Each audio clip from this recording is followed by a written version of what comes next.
now listening to the Arsenal Therapy Podcast. Hello and welcome back to the Arsenal Therapy Podcast. My name is Farhan, also known as Gunner since '96. And as always, joining me here this morning is Adam Keys. Adam, are you ready? I'm ready, Farhan. Fire away. All right, so first question.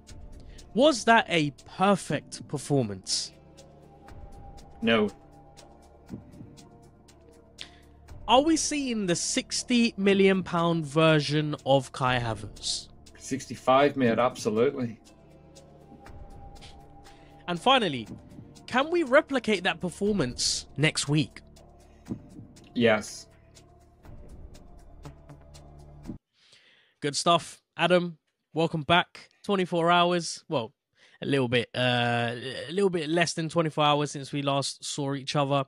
We went to the game yesterday. Very lucky to have been invited by the crew on the breakdown. It was an incredible experience. How are you doing after watching such an impressive performance live at the Emirates, but also rewatching the game on the telly as well? Yeah, great. It was just a great afternoon. Obviously, we got to spend it together.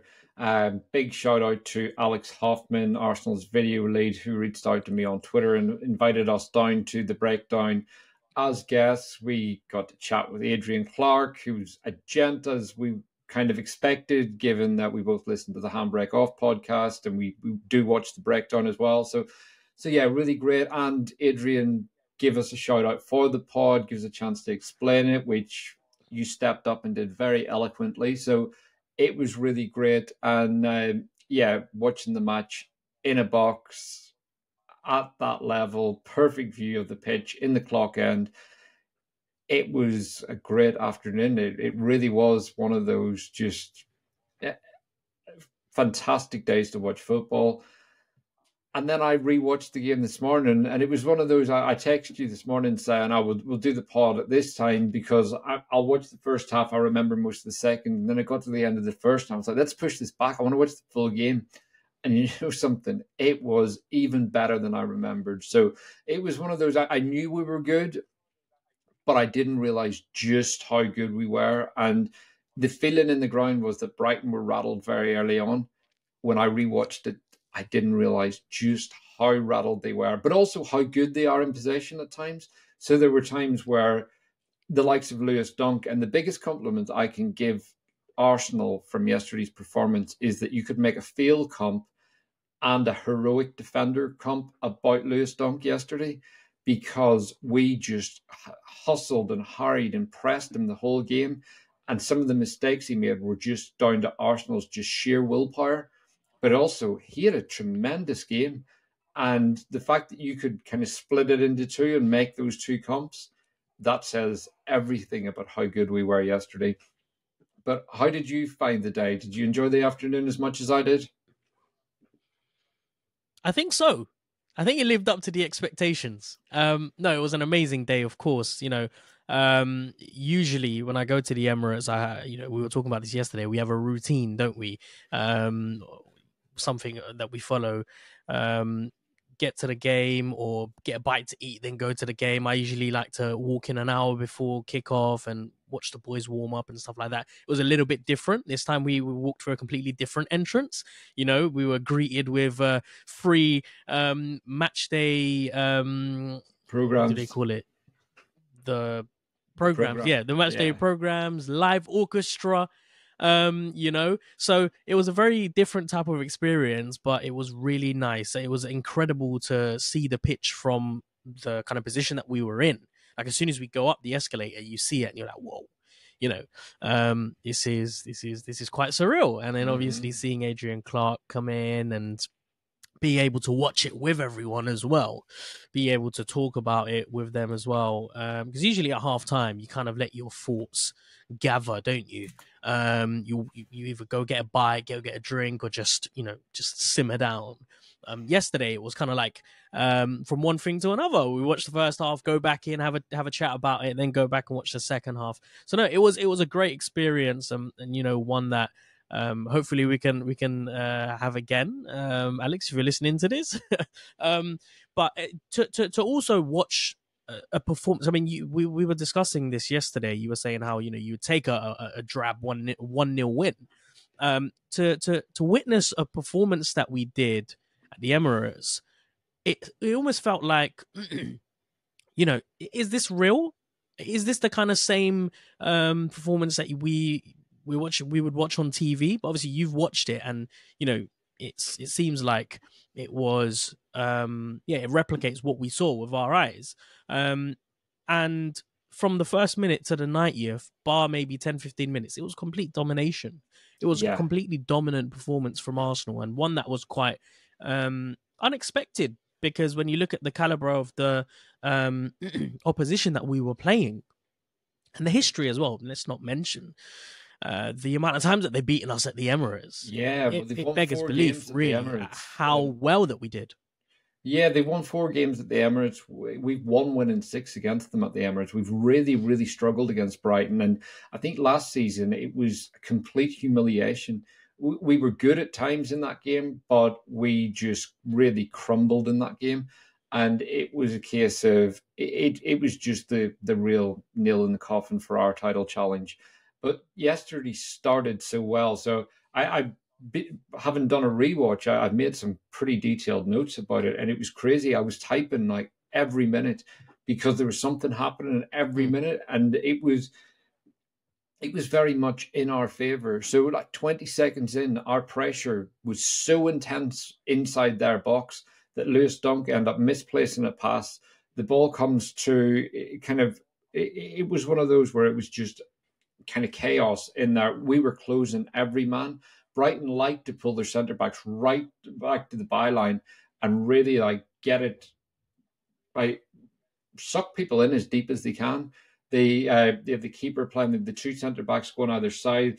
They play very much that 2, 4 in front of them, 2 and 4 again. And we really saw that in action yesterday, but we were pressing so hard that Lewis Dunk just hoofed the ball and it went straight to an Arsenal player. And then we started more sustained build-up. And that was 20 seconds into the game. And Brighton were kind of like, what is this? They're a side that are super cool in possession. And then even 60 seconds in, Odegaard gets the ball on the edge of the box and he just lifts the ball, flicks it over the top into Saka, who crossed it in with his right foot. And there's kind of a few bobbles in the box. And it's one of those, when I was looking at it, Gabriel Jesus maybe could have done better to get a shot in. It is a bit of a loose cross. There isn't a huge amount on it, but he puts it in the area, and I would still have expected Jesus to do a bit more than he did. But that set a marker. It's like, we're here, we want blood. We got beat last week by not taking our chances, and we conceded early to Villa, and obviously didn't get those goals. But yesterday just felt like all the frustration from the Villa game, we just took it in, and it's like, we are going to win this game. And that start is exactly what you need against Brighton. You can't let that team settle. Yeah, and how many times have we said this season that, slow starters, we're slow starters, we tend to creep into the games. Wow. Forgive me. I don't know what's happening. I was just before we pressed the record button, I was having this really weird coughing fit. It seems to have come back. So yeah, as I was saying, we've had the tendency of slowly going into games. Against Brighton in the first minute, it was just as you said, in the first 20 seconds, and it was so strange to see it live, because it seemed like, is this normal? Is this what we're like on TV? But it just doesn't look as dynamic because we can see the whole pitch. But actually, from the very first second, Jesus, Odegaard and Saka, all very, very high pressers. And It wasn't just high pressing, it was frantic. It was chaotic. It was making sure that you were closing every yard possible before the ball was released. Moments where the keeper were having to, I think in the opening first minute, the keeper having to clear the ball as Jesus was closing him down, and the crowd going, "Ooh," and as you said, chance in the opening first minute, push the ball out wide to Saka. Odegaard retrieves it, plays it on the box for Havertz, can't get a touch to it. But what I really enjoyed is as soon as we got the ball, it wasn't initial thought wasn't to play it forward. It was, let's try and build a little bit of rhythm. So lovely possession being built up from Arsenal, and then it was almost instinctive to find the opening, to find the channels, and that kind of intelligence and awareness, I feel like, is the next level, is the next step. It was so reminiscent of like away to Brentford last season and away to Bournemouth last season, where we just tore them apart, but we did it in such a calculated and meticulous kind of way. Were you quite surprised that Brighton were, in the opening 5-10 minutes, they were determined to continue playing their way of passing it in and around the centre-backs and, trying to suck us in before releasing it, rather than switching up the either trying to match the tempo that we were playing in, or try a different route, sending it long, for instance, because they were suffocated in that opening 10 minutes, and I was very surprised that we weren't able to get a goal in the first half. But they hung on, credit to them. But yeah, what did you make of kind of Brighton's approach? Yeah, it didn't surprise me at all. So Brighton play a very, very specific, distinctive style of football. A lot of that it comes with very heavy possession-based football, so that they average 62% of possession away from home, which is the highest in the Premier League. So it's just it's 1% higher than Arsenal's, and same as City. But with Brighton, they play more than half their passes in their own half. So they play over 270 passes every game in their own half, and they play around 555 passes per game, which is a pretty insane number. And that's away from home, not at the Emirates. But with Brighton, the way they receive and the way they pass is very distinctive. And this is something I talked about at halftime on the show yesterday. Brighton like to receive square onto their man. They give the ball back, they give the ball sideways, and they work up in a very gradual triangle pattern. And if you compare that to the likes of Arsenal, City, and Liverpool, a lot of our players and their players receive the ball in the half turn and look to go forward straight away. We're always looking sideways forwards, and going backwards isn't the first option. And Brighton, by contrast, are a side that are happy going backwards. They play that ball, they suck teams in, and then they clip it over the top. So that's where their wide threats come in, and that's where having the likes of Solly March out at the minute is causing a bit of an impact to them. They've got Ansu Fati out, but they've still got Matoma in that side, who's got loads of pace. They've got Evan Ferguson up front, who, despite being 19, we were talking about it yesterday at the game, he's a big, big physical player. So in terms of how they played, I don't think you're ever going to see Brighton just hoof it long. They are so well coached, so well drilled, that they're going to come out and play that style of football. But when it comes to matching the tempo, I think they were trying to do that. I think it was a case of we just started so fast, but they also played Marseille on Thursday night, and they scored in the 88th minute. So João Pedro got his 11th of the season, who's been a pretty good signing for them, but it showed how long they had to push, and that was a must-win game, so they avoided the round of 32 in the Europa. But yeah, with how we started, I was surprised with the intensity we came out with, but I wasn't surprised at the way Brighton tried to play. And even early on, we had a chance 5 minutes in. It was a big chance, and we were all off our seats at this point. It's a long ball through the middle from Raya. Lovely pass. Havertz controls it really nicely. Out to Odegaard. Odegaard into Saka. Saka beats his man, right foot, and he flashed the ball really fast across the goal. And it was one of those, when we were in the ground, it was like, is that a difficult chance? Could Jesus have done more? And when I've watched it back, he absolutely could have. He doesn't move his feet quick enough. He doesn't anticipate it quick enough, because there's so much pace in the ball. If he moves his feet, he just needs to direct that into the goal. And there's two defenders in there, but Jesus gets the touch first. And if his feet are better positioned, he scores that. But it was, again, that side, that combination of Saka and Odegaard. And we saw the two of them. We saw Jesus, we saw Havertz, Martinelli. They were just pressing nonstop. But then when we got the ball, we just seemed so efficient with it in the final third as well, which is something that we haven't seen kind of every week this season. And the two of them, Odegaard and Saka, just seemed to be so on it from minute one yesterday in terms of their link-up play. It was like watching what we saw last season, and just an absolute joy to watch. Yeah, surprising, isn't it, that we didn't see a lot of overlapping runs from Ben White.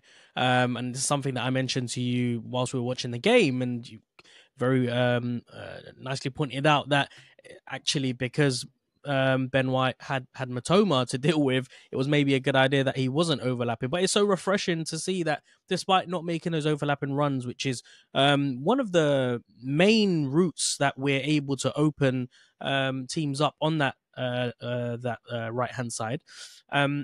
Despite not having that, we were still so efficient. So Declan Rice getting involved at moments. I think in the second 10-minute spell, there was an opportunity where it was worked really nicely between Saka and Rice, both of them driving into the box.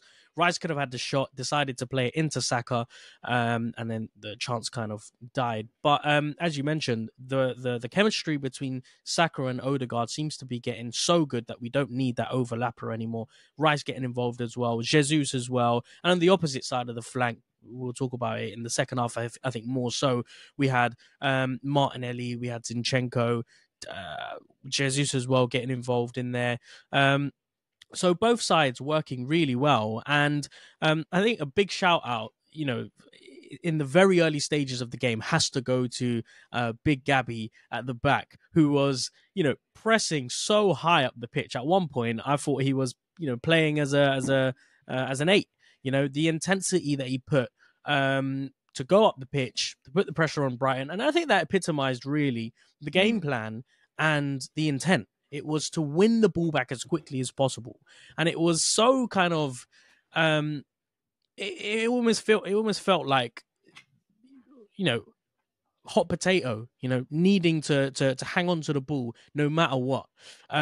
But also just on the challenges, really strong, really solid, because despite Brighton, for the most part, chasing the ball and giving it away, they had pockets of spells where the ball was being hoofed up, and in Saliba and Gabriel, they both put in solid performances. It wasn't as if Arsenal, we spent the majority of the game just hoofing the ball long and just going from one chance to another. There was a little bit of defending that needed to be done as well.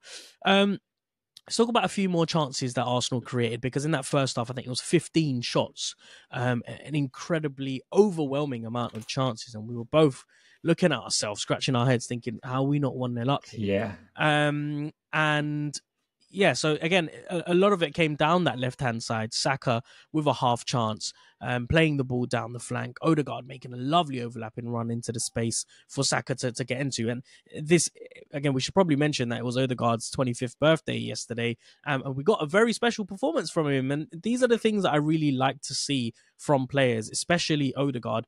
And this is how you get the best out of Saka, when you're able to do little things like running off the ball to drag a defender out of position so that Saka can exploit that space. That's what happened during this opportunity, and gets into the box, but again, finish isn't hit cleanly.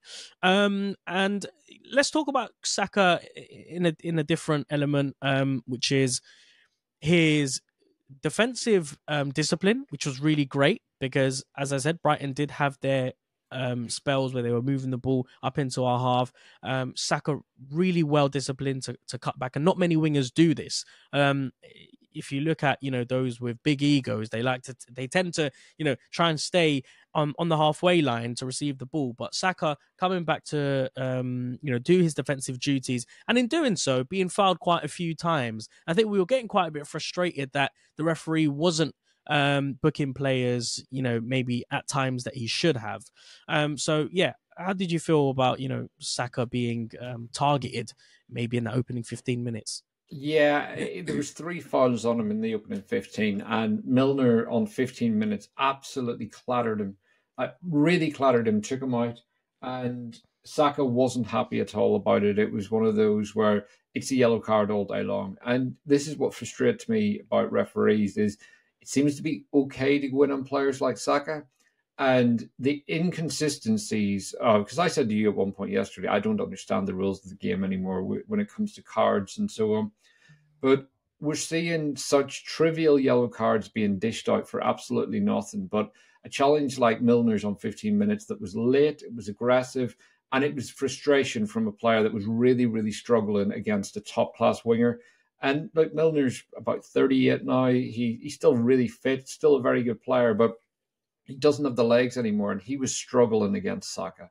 And he made that challenge out of sheer frustration, and he didn't get booked for it. And that's one of those that changes the game if he is given that yellow, because he suddenly has to play in a very different way. But I think what frustrates me even more is we saw the yellows that were given out. So obviously I'm fast forwarding a bit here, but Ben White was the first yellow of the game, and he touches Matoma's shoulder, maybe a slight tug on the shirt, but there's nothing in it. And he was given a yellow. First foul, no talking to, no warning. Brighton players had multiple stern warnings from the ref, but not booked for some fairly aggressive challenges. And again, I'm happy with those challenges being in the game. I don't mind an aggressive challenge and a warning from the ref. I'm happy with that, but be consistent.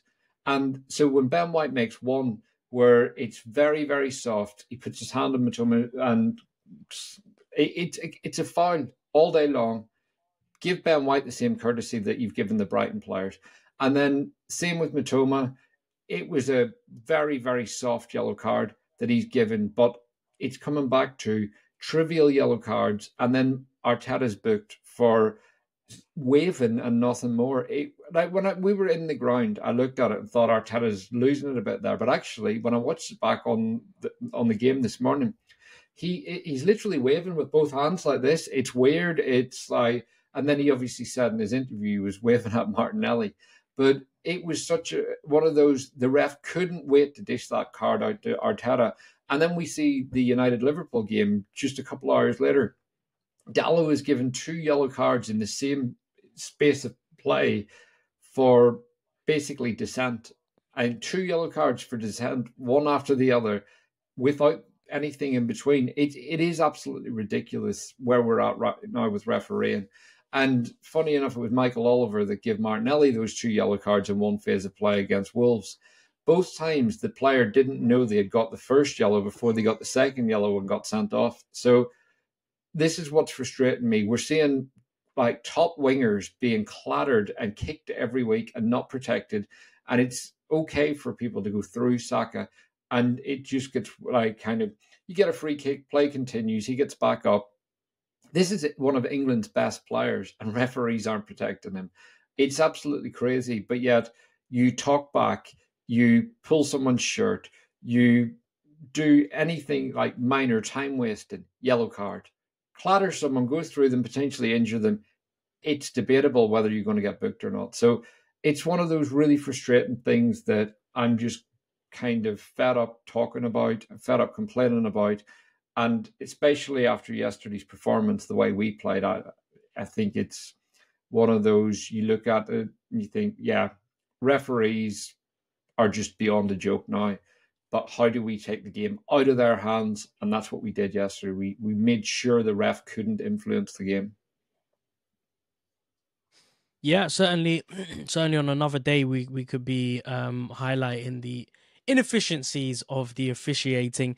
But, in that first half, we were so dominant, we didn't really, it would have been inappropriate for us to look at some of the refereeing choices and decision making. Let's move on into the second half of that first half, and I want to pick out a key individual who I had my eye on for a lot of that first half, and someone who was very impressive, but also someone who kept on kind of catching my attention, and that was Gabriel Jesus. For all his inadequacies in front of goal, he really does make up for it everywhere else. I was quite surprised to see the amount of positions that he was taking up in and around the field. Without the ball, he was very deep, almost in a midfield position. With the ball, he was always in and around the play, making sure that he made himself available. Do you think this is a tactical piece of instruction from Arteta, or is this just the kind of natural instincts of Jesus? I'm just having a look at his heat map from yesterday. A lot of it is being shown down the left-hand side, but there are pockets of the heat map that shows he's taking up deep positions in midfield, in our half, inside our half as well. So what do you think this is? Do you think this is just the way that he plays? Is it free-flowing, total football? Or is this Arteta just singling out his strengths and playing to it? I think there's a bit of both here, because we've seen when Jesus has played in the right wing how disciplined he can be, and he stays in his role. He tracks back. He does everything that you want from him. But when he plays up front, he just goes everywhere. So I think there's probably an element that Arteta said, I want you to go out and do what you do as a 9, which is get involved in every duel he can get near, hold up the ball, get on the ball as much as possible, run at players, dribble, and really take people on, suck players in, release it right at the last minute to create space, drift out to the wings. And for me, Gabriel Jesus is the definition of a false 9, but he's judged as a 9. And the funny thing about false 9s and inverted fullbacks and everything is people are generally idiots. So they don't watch a game with their eyes. They watch it with what the commentator says it. So people started describing Jesus as a false 9. Suddenly everyone's like, Firmino. And they start to see it differently. Whereas actually, Jesus does everything that a false 9 does. He drops deep. A lot of his game isn't built on running in behind. He does it the odd time, but it's more rare that he does that. He comes deep every time. And he looks for space all over the park. And the main kind of facet of a false 9 is sucking defenders in to allow your wingers to get in behind, or your 8s, 10s, whatever positions you've got around you. And that's what Jesus does.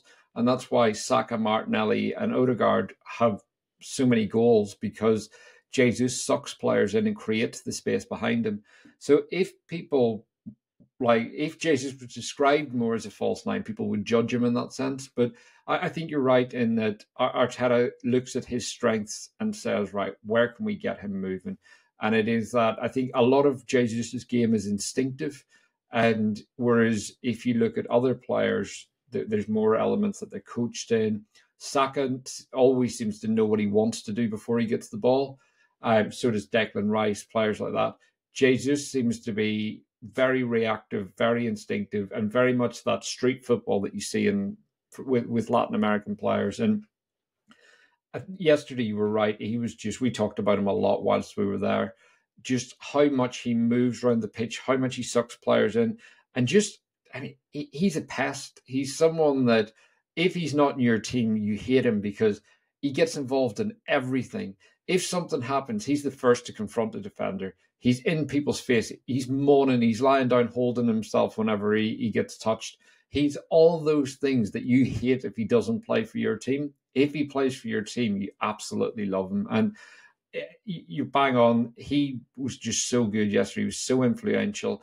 And yes, he had moments where he could have scored, but what he was bringing and the amount of space he was creating and so on was superb. And it's funny because probably our most dangerous spell was kind of 10 to 20 minutes in the game, where we had shot after shot, and most of that was down our right-hand side with Saka and Odegaard. Odegaard obviously had that one that flashed wide. But Jesus was someone that he was just involved in everything. Like some of the passing, the link up, it was given it first time and so on. And then do you remember it was around 35 minutes, Jesus went shoulder to shoulder with his man, and it was a free kick to Brighton. And again, this is another refereeing thing. We were sitting there and we were like, what are the rules of the game?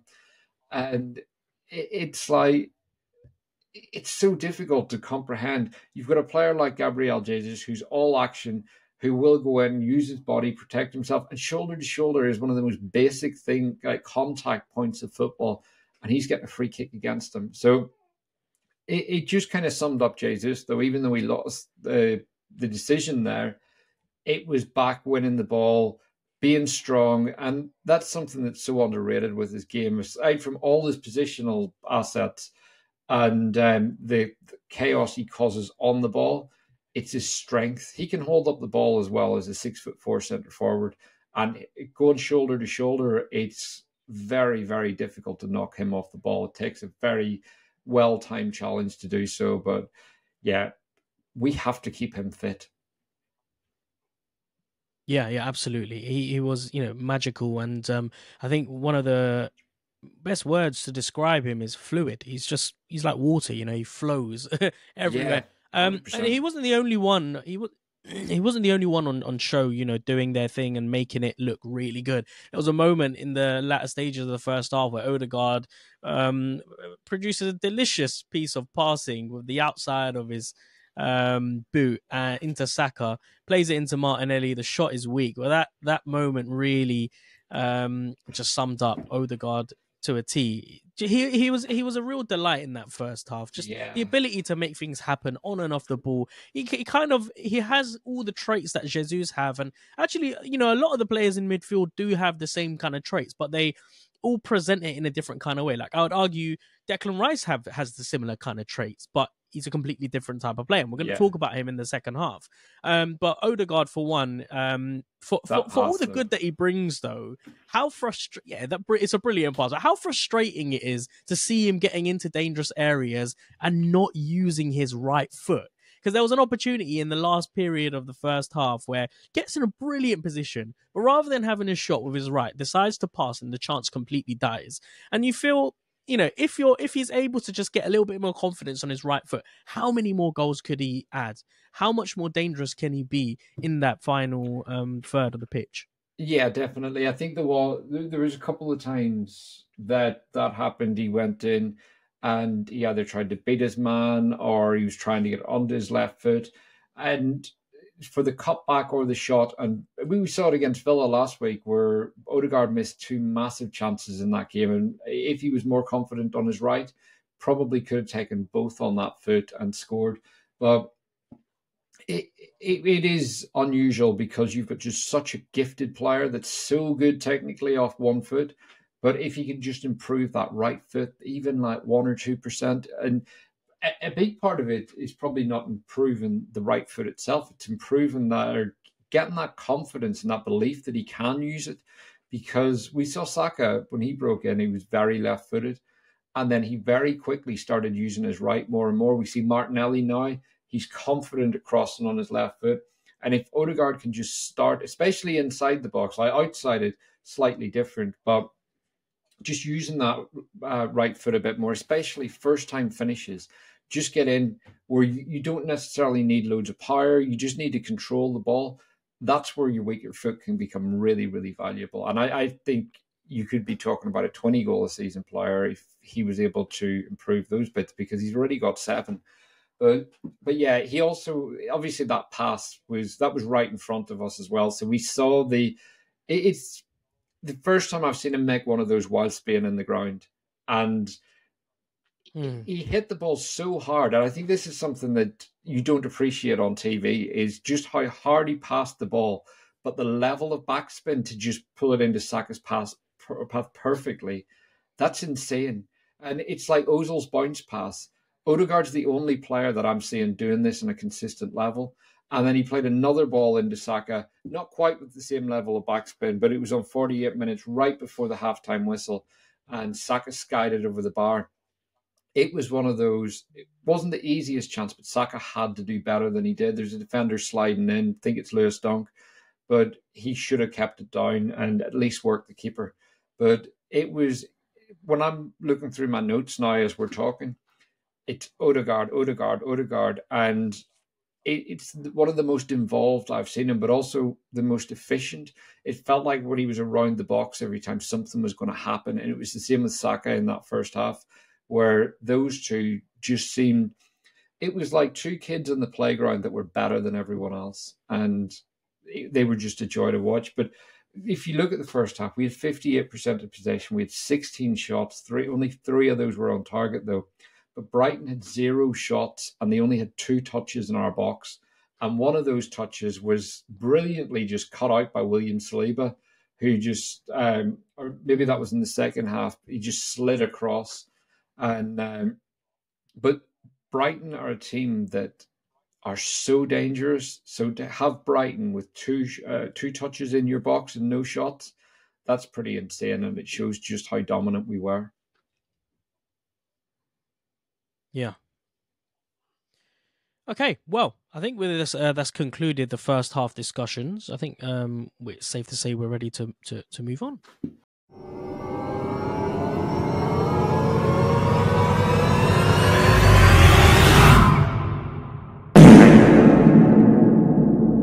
Okay, well, that sound could only mean one thing.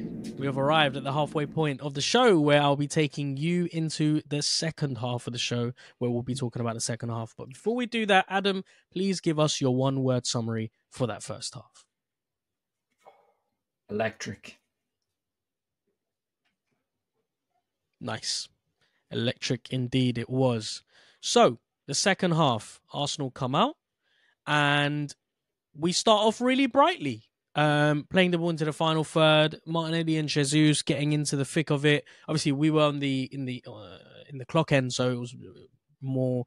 I guess we had a bit of a restricted view. But since you watched the game, is it fair to say that the first opening 10 minutes were as good as what we kind of saw in the ground? Yeah, right from the off in the second half, we pressed really heavily and won the ball, and it led to Odegaard playing in Saka, and ultimately there was just a bit too much in the pass.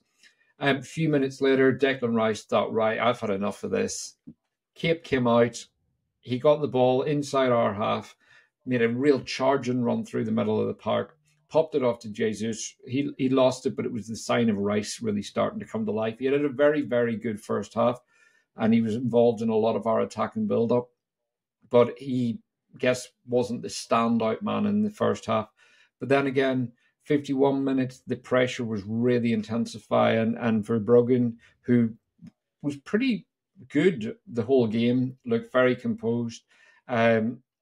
He was put under a lot of pressure, and his pass was cut out by Declan Rice again. He came charging forward, won the ball, played it into Saka, and this is one of the moments you were talking about where it was Odegaard and not using that right foot. So Saka pulled the ball back brilliantly for Odegaard, and after Rice did so well, and instead of hitting it first time, he takes a touch, and I don't know if he's trying to get it under his left or he's trying to set himself, but it's cut out and it goes out for a corner.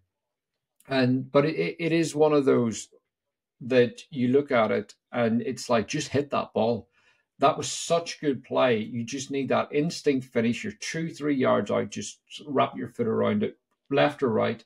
Your right foot is going to be good enough that you can score from 3 yards out. So that frustration is definitely there with Odegaard on the right. But the corner did lead to the goal. And the goal itself, obviously, very, very good ball in from Saka. Comes off a Brighton head and Jesus at the back post. And I don't know about you, but obviously buzzing that Jesus scored because he had been so good to that point. But it just felt like relief. It felt like the fear was starting to kick in with me anyway, because we had missed so many chances. But it was more like, I can breathe now. It was like that tingling sense of fear that was happening at that point. But how did you feel kind of just before the goal and then after it went in? Yeah, well, this is the point I was going to make. In the end of that first half, it felt a little bit, not necessarily disappointing, but just a bit anxious, I guess, to get back out into the second half, questioning whether we were going to be able to generate a dominant performance like that. And actually, in the just before we scored the first opening goal, maybe first 5 minutes of that second half, Brighton were trying really hard to take the sting out of the game, just moving it at a really slow tempo. And Arsenal, we weren't really pressing as much. We weren't doing it with as much intensity as we were in the first half. And so, I really didn't want it to to be a second half of just slow, dragged out football from Brighton, making us frustrated, not allowing us to get into our rhythm. So yeah, as you said, massive sigh of relief when that goal went in, and who better to score than Jesus, picking up a really good position. I guess striker's instinct to just be there, and well worked. It didn't need to be the prettiest goal.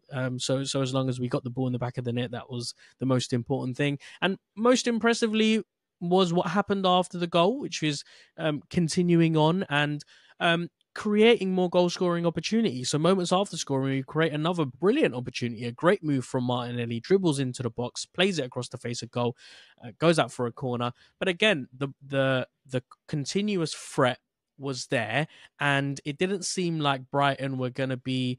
They didn't show any real intent of coming out into the game. I mean, in the first half, they tried to attack down that right-hand side. I think they quickly identified Zinchenko as the weak link, and weren't able to do that because everyone else was quite strong around them. Saliba and Gabriel there to just clean up. Were you surprised when they made 3 changes on the hour mark? Yes, I was surprised, because they had already made 1 change with Veltman going off in the first half. So that was 4 changes on 59 minutes. The Milner change I wasn't surprised at because he was really struggling against Saka and Odegaard. The big surprise was Evan Ferguson coming off because although he had been kind of pocketed by Saka or Saliba and Gabriel, he was still their hold-up man, and you just felt if they were able to get into the game a bit more, he could be a real threat. But I was really impressed with how our centre-backs handled him, and he's a player that's going to have a huge future in the game, and he's someone that I know a lot of Arsenal fans would like at the club. For me, he's someone, being Irish, I'm paying a lot of attention to Evan Ferguson and really hope that he becomes the striker that we think he can. But at the same time, he's someone that I think probably needs another year after this at Brighton, because if he goes this summer, he's going to command a 100 million fee. But that 100 million is a lot around potential, whereas another year at Brighton will help him fine-tune those things. And I think it's a bit like Højlund, in that Højlund probably needed another year at Atalanta or wherever he came from before coming to a club like Man United. And I think Evan Ferguson's similar to that. But look, I was surprised De Zerbi made 3 changes, because 4 changes after an hour is a lot. But at the same time, they were really struggling to get into the game. So the changes did work for them, and they had more possession in the second half. But I think part of that came down to we were letting them have a bit more possession, and when we did win it, we were becoming more direct with the ball, so we weren't holding it as long. And by letting them play a bit more, there was space for us to attack. And as you said, Martinelli had a chance. So that was just after the changes, and that actually came from Brighton's only shot on target in the whole game. And it shouldn't have even counted as a shot on target because there was an offside in the build-up. So they played the advantage because of the offside. Raya takes the ball, and that throw from Raya down the left, it was inch perfect. It had every bit of zip on it. Yeah. And I remember turning around and looking at you and saying you wouldn't get that from Ramsdale. And just a little dig in there. But the ball was perfect to Martinelli. He didn't need a touch. And it was one of those, we talk about balls that kill counterattacks. That's a ball that makes a counterattack. And Martinelli, he did so well. He drove down the line, and eventually the ball got worked across the pitch to Odegaard, into Saka, and again it was into Odegaard. And this comes back to the kind of the frustration. Odegaard tried to drag the ball with his left onto his right foot and beat the man. But had he have been that bit more confident, he could have just hit it first time on his right and got the cross in to what was a fairly crowded area. So it was one of those. I thought Odegaard was probably our best player alongside Declan Rice yesterday, but there were still frustrations there. And I do think the confidence is growing within his game. The form's coming back, and we're seeing just what a classy player we have. So I'm not worried about it, but there's still moments that you look at and you think, this is where you can improve. And if you get those bits ironed out, whoa, scary stuff. Absolutely. And just to discuss a little bit about the other side of the game, which was, I guess, our defensive abilities, or the 7-8 minute period where Brighton were given the license to come at us. It was quite refreshing, wasn't it, to see us being able to, or making the collective decision that we're gonna recharge our batteries here. We're gonna sit off and we're gonna allow them to try and get at us.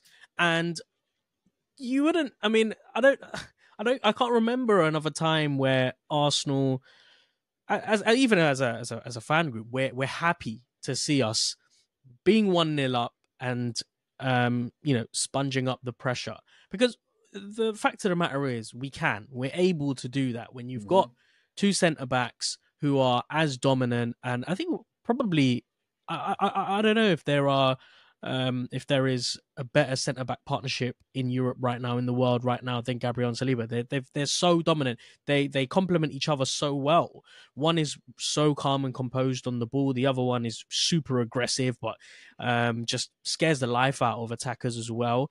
And unfortunately, though, on the left-hand side, we're left with a really technically gifted player, a beautiful player to watch on the ball. However, he has moments that scares the life out of us because he gives the ball away in really dangerous areas. And of course, I'm talking about Zinchenko, who had a bit of a rusty second half, I think it's fair to say, in terms of the amount of times that he gave away possession, gifted Brighton to pose counter-attacking threats in dangerous areas.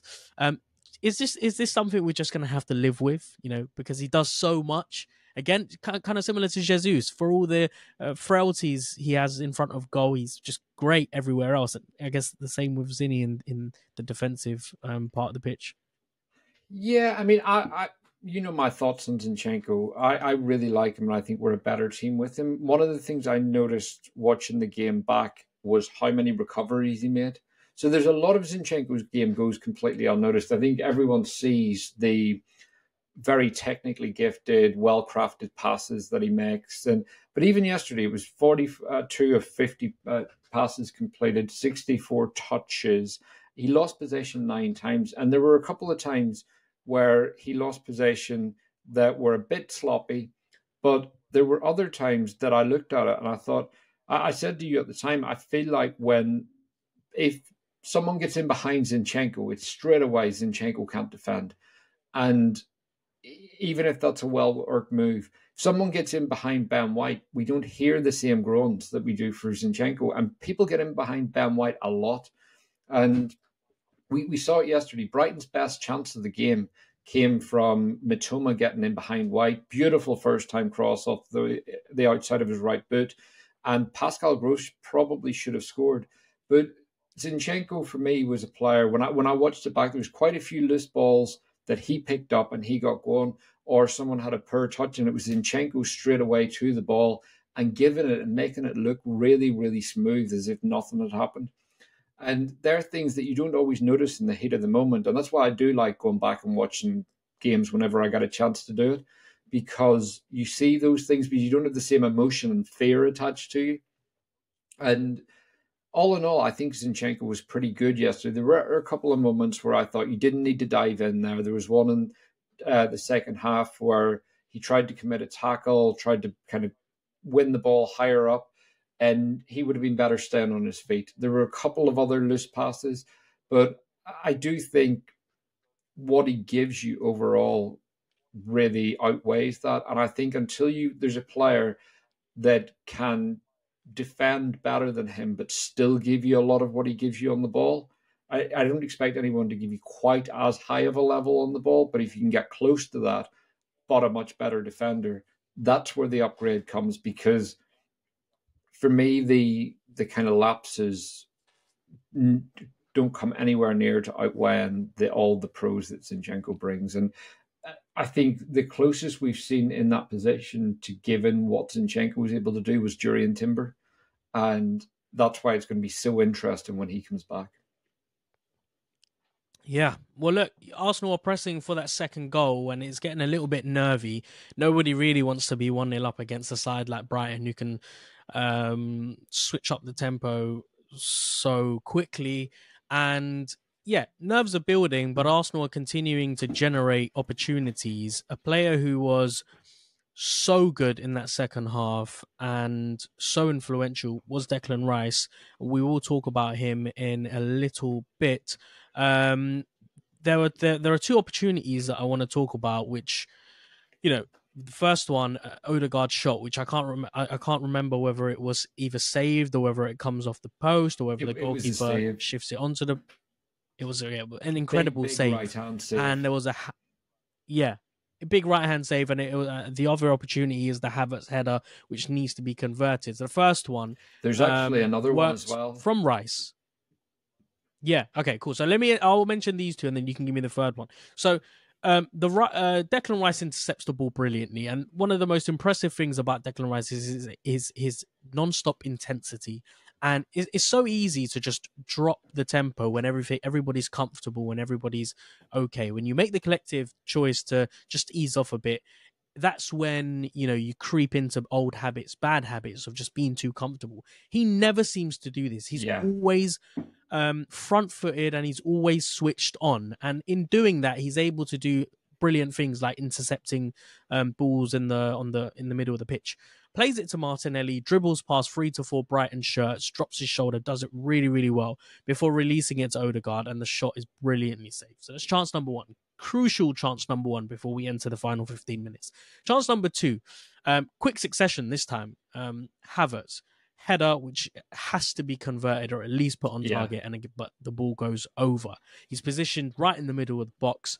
5 yards out, maybe, if that, and fails to put it on target. What's the other one that you're thinking of? The other one, which I didn't notice because we were at the other end of the pitch, so it's pretty hard to see from inside the ground, but we had a header cleared off the line.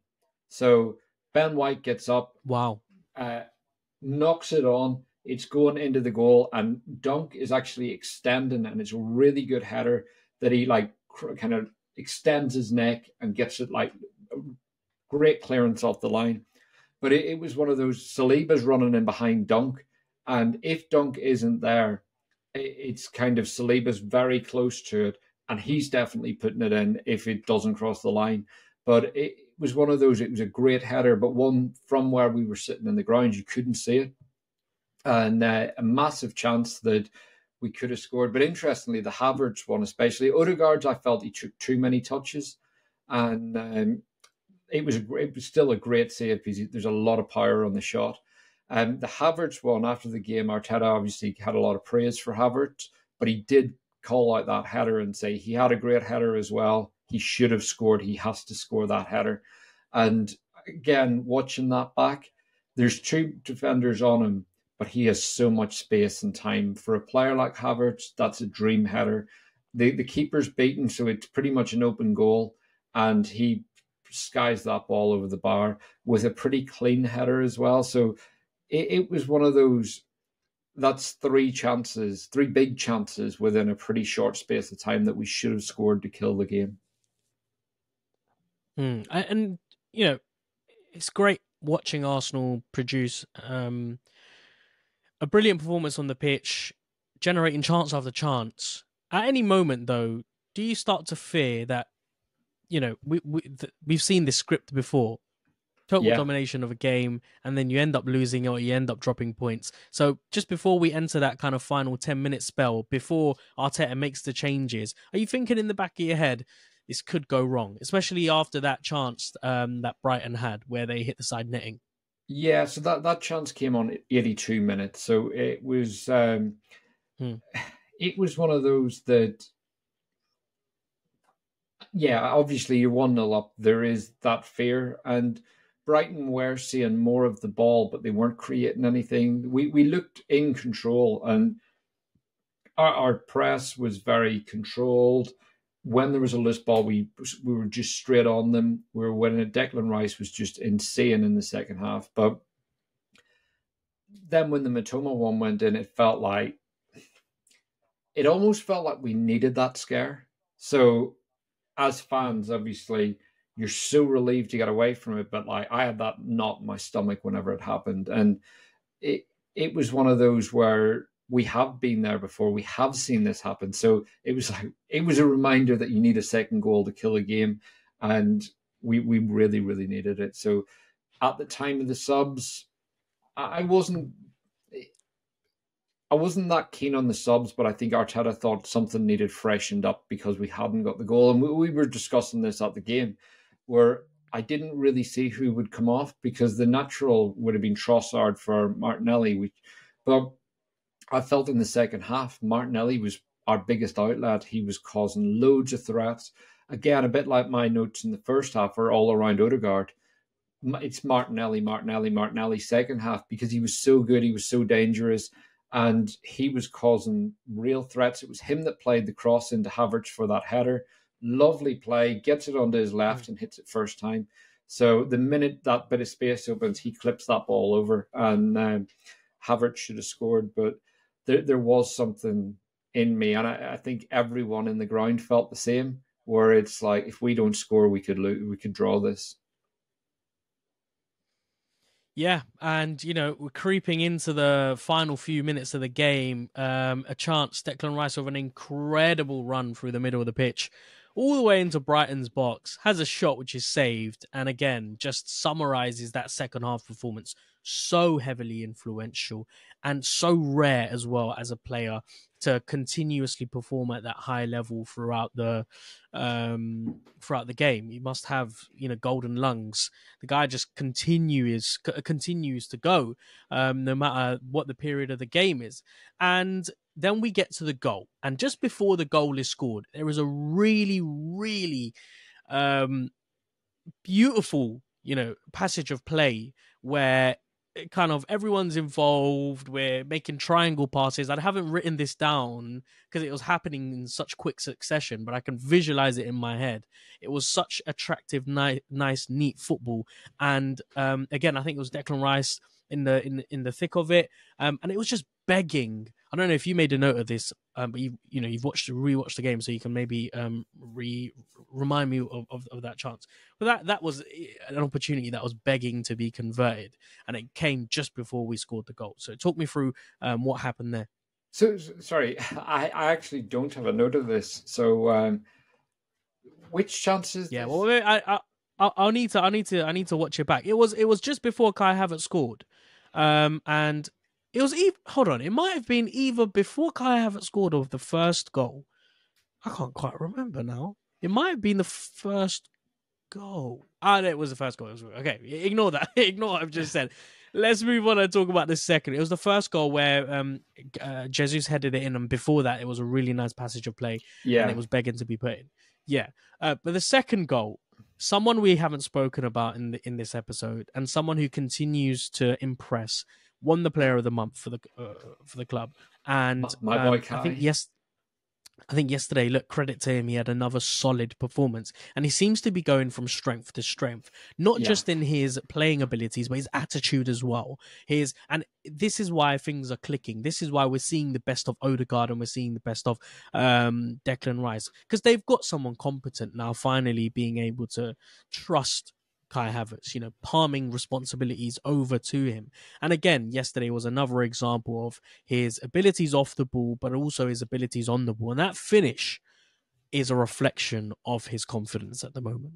Yeah, well, obviously, I do have a lot of fondness for Kai Havertz, as anyone that listens will know. So I was buzzing when he scored, and I did say to you during the game, I was like, I just hope Havertz scores just so I can be like smug. But it was one of those, that goal is such a nice move. So it's kind of popped around a bit. Then Odegaard, just really, really clever, intelligent play in kind of that left half space within our one half. Just cuts it back into Nketiah and just completely opens up the pitch. He's running through the middle, and he releases it really, really quickly. The ball's played so nicely that Nketiah is able to run forward onto it, and his pass couldn't have been more perfect to Havertz. So we see a lot of the times where Arsenal counter that the ball just goes slightly behind the man, and we see our players, Saka and Martinelli especially, whenever they are running, having to check their run to like stop and pull the ball forward. These kind of passes, and same with the Raya throw to Martinelli earlier in the game, they are what make counterattacks happen. And every part of this move was just so efficient. It was Odegaard, lovely pass, opened the pitch. Nketiah, so composed with his pass, perfectly into Havertz. And it was one of those touch, shoot, no, like 2 months ago, Havertz takes a second touch there to set himself again. He knows he doesn't need it now, and that's a confident player. And yesterday's game, he played 29 out of 30 passes, and he gave the ball away once. And when you look at some of his passes, he had one in the middle of the park where he played a beautiful reverse pass that led to another one of our chances. He had a great pass where he took a couple of men out of the game, played it out wide to Saka. And we're starting to see a bit more variation in his passing, whereas a few months ago when his confidence was really low and all his good points were coming off the ball, his passing, he was getting the ball and he was looking to the closest man near to him and he was playing a kind of soft, I don't want this kind of ball. And now we're seeing a player that's getting up, lifting his head, looking for those around him. And as you said, it's bringing the best out of Declan Rice and Martin Odegaard because they've got a player that they know they can give it to who will do something with the ball and wants the ball. And it's hard when players' confidence is completely gone because there's so much expectation on you every time you get the ball that when you just don't feel that you can do it, it affects the stadium, it affects those around you. But now we're seeing a different player in Havertz, and his running and his aggression is something that I really admire. I love watching. And that game was a big one as well because he was on 4 yellow cards. So if he got booked, he missed Anfield. And he is a player that we absolutely need at Anfield because we need that big presence. We need that aggression. We need that hard working ability. We need kind of that big presence in the box and that hold-up play that he gives you. Because you're playing against Van Dijk and Konate, who I think are 6'4" and 6'5". So they're two big boys. But he's also going to have a role in closing down Trent Alexander-Arnold. So if he got booked, and it didn't seem to affect how he played. There were a couple of moments that I was thinking, calm down, Kai. Don't argue. Don't do this. And the key for me was play your normal game. If you get booked by making a challenge and it's just mistimed, that's fine because you can't say to a player, don't make a challenge. You don't play him if that's the case. But don't give the ref a reason to book you. And I felt for the most part, he did exactly that. He was really disciplined in how he played. And he was one of many Arsenal players that kind of deserved a goal yesterday. And he should have taken the header. And that's what I loved about Arteta. The praise of him also came with a bit of a kick up the arse, which was he did really well. His confidence is growing. He's a top player. He had a header, though, and he should have scored it. So that's what I think he's going to get. And it made me think of Arsene Wenger with Ozil. And I thought, what if Ozil had that kind of push behind him, the way Mourinho used to give him? I think Havertz is going to get that with Arteta. Like, you've done well. And it's like, but look, this is what you've done wrong. Next week, I want to see you doing both. I don't want to see you having the one goal. I want to see you coming away with 2 and killing that game a bit earlier for us. I think this is a naturally gifted player and all that's missing is confidence. And I think a huge amount of credit needs to be given to the fans who have single-handedly revitalized his career. From the chant, the creation of his chant after his first goal to awarding him the player of the month. I think it's a combination of the backing that he's been getting from the fans, from his teammates, from his manager, which has given, because that finish doesn't come from it's not a fluky type of finish. That's a well-crafted finish. It's a dinked, chipped kind of shot. And if it's Kai Havertz a month ago, he's lashing at that shot. He's desperately pulling the trigger to try and get it in the net, however he can. I don't even think he lashes at it. I think he takes an extra 2, maybe 3 touches and the keeper cuts it out. I don't think he even gets to the point of hitting a shot 2 months ago. I think that's where his confidence is at. And if you look at players from grassroots level right up to Premier League, it's confidence is very similar across the board with any like decent player, whether they're a decent like Saturday footballer or a Premier League footballer. If your confidence is low, you take the extra touch. And that's the same from like kids level right up to like the top level of sport. The standard's just higher, but the confidence is still, you overthink things, you do things. Whereas when you're confident, touch, bang, or first touch finish. And even in Nketiah's assist, I don't think a few weeks ago Nketiah makes that assist. I think he's a player that got a big boost of confidence after the goal. And I thought he did quite well when he came on. I thought we lost a bit of something without Martinelli on the pitch, although I think Trossard did well. I think it was more that Martinelli was so good. But I do think the interesting thing is with Havertz, obviously, I thought he kind of deserved the goal, but so did Odegaard, so did Saka, so did Martinelli.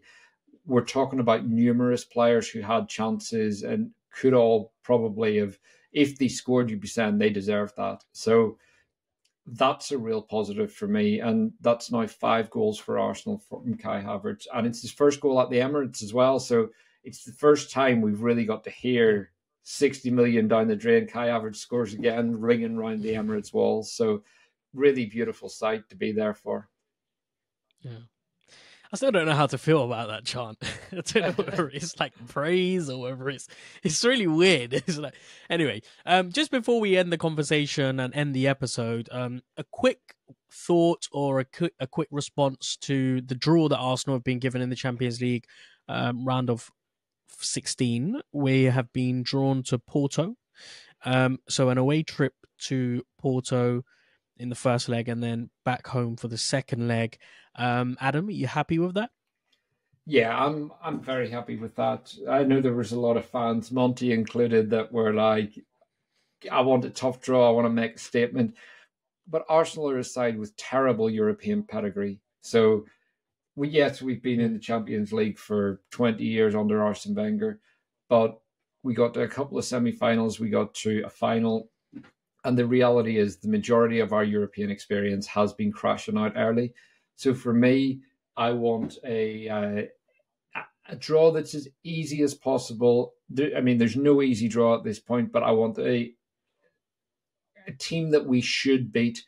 And I think Arteta will be very well read up on Porto. So they're a side that they've had a lot of FFP trouble.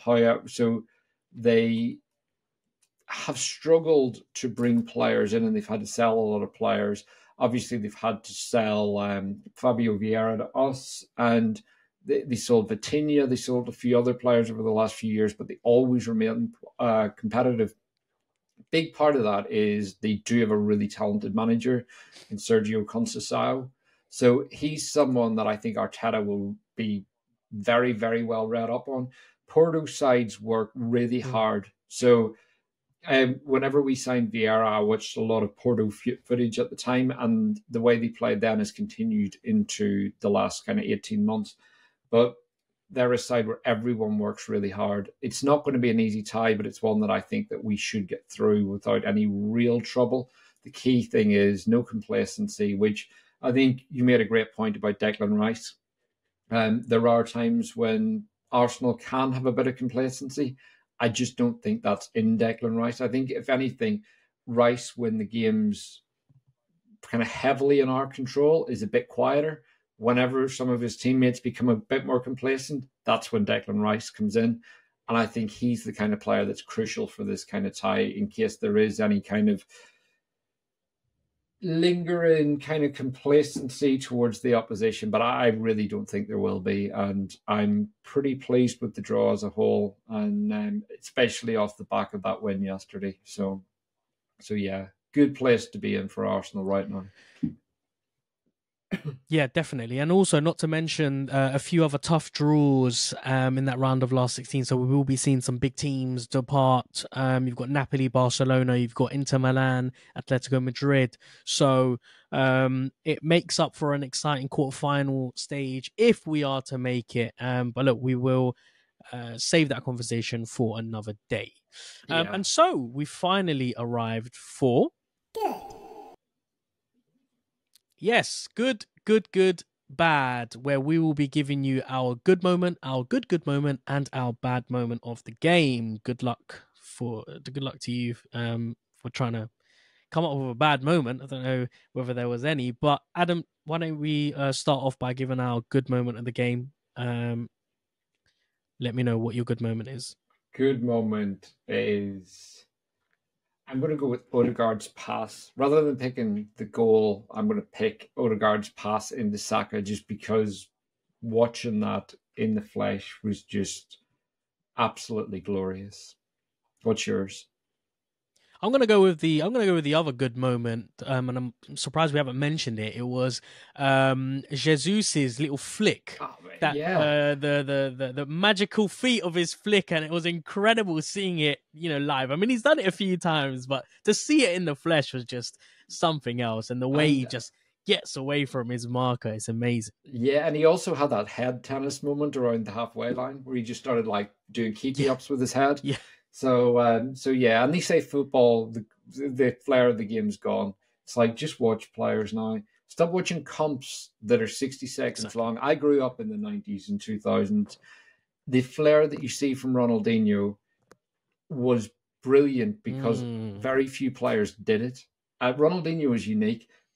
Not every player was like that. Very few top clubs had a player like that, and there's a reason 20 years after he was kind of broke through that we're still seeing the stuff he did. It's because it was unique. Yeah, he single-handedly gave Brazil the reputation of having that flary street kind of swagger. I mean they've always had it from the 70s, Pele, so on, but they just put it to another level. I mean, just the excitement when you're watching Ronaldinho is, insane, second to none. Cool. So, give us your good moment of the game. I have to go with Havertz's goal, because not just because it was a goal, but because of all the reasons we've just discussed, which is the confidence. It was touch, shoot, bang, goal. 2 months ago, he takes 5 touches. So it was the way he took the goal, and the kind of how much his confidence has catapulted over the last probably 6 weeks in goal scoring form, in creative form. And that goal was everything that I like to see from a confident player, and it killed the game for us. So it was more the way he took that and the kind of rebirth of Kai Havertz that did it for me. Okay, and my good moment is, it's a bit of a strange one. We've spoken about it, but it's the throw that David Raya makes to put in. Who is it? Who is it? They put Martinelli. Is it? Yeah. Oh, right. Just an incredible throw with backspin on it, and the way that it kind of slides off the grass. Again, another moment where so surreal to see it in the flesh. But for all the criticism that I've given him, I'm going to have to give him the praise that he deserves. A clean sheet and a great throw as well to cap off a great victory at the Emirates. And finally, I don't know how you're going to find a bad moment in this game, but unfortunately you're going to have to give us your bad moment of the game. I'm going to, because I don't want to make it about refs, I'm going to go with Havertz's header. So yeah, that's more the kind of chance I expected him to score rather than the one he did score. But yeah, next time, as Mikel said, needs to score it. Okay, I'll go for Zinni, and just the couple of times that he gave the ball away cheaply. Again, if we can just tighten up that part of the game, we're looking at a squad of just perfect players who don't put a foot wrong. And it did feel like that yesterday afternoon. So look, we're now headed into the Liverpool game. Big one, and we will be doing a preview for that on YouTube, so do check that out. But unfortunately, it's that time of the show where we must say goodbye. I do want to say a massive thank you to everyone who's listened up until this point. Also, a massive thank you to everyone on the breakdown yesterday that we met, and the organizers as well. Thank you so much for inviting us. Hopefully we can return as well. If you guys did enjoy this episode, please do give us a 5-star review on Apple Podcasts and Spotify. Let us know what you thought of the show by reaching out to us. You can find us over on Twitter by by searching at Arsenal Therapy. Make sure to also follow Adam over there at AdamKeys_, Monty at ATP Monty, and you can find myself over there at Gunner Since 96. As always, we'll be back next week to give you your usual weekly dose of Arsenal Therapy. But if you can't wait until then, make sure to head over to the Arsenal Therapy YouTube channel for the 15-minute show and the preview show and all that good stuff. So until then, take care of yourselves, have a lovely week, and we'll speak to you soon. Thank you very much. Bye-bye.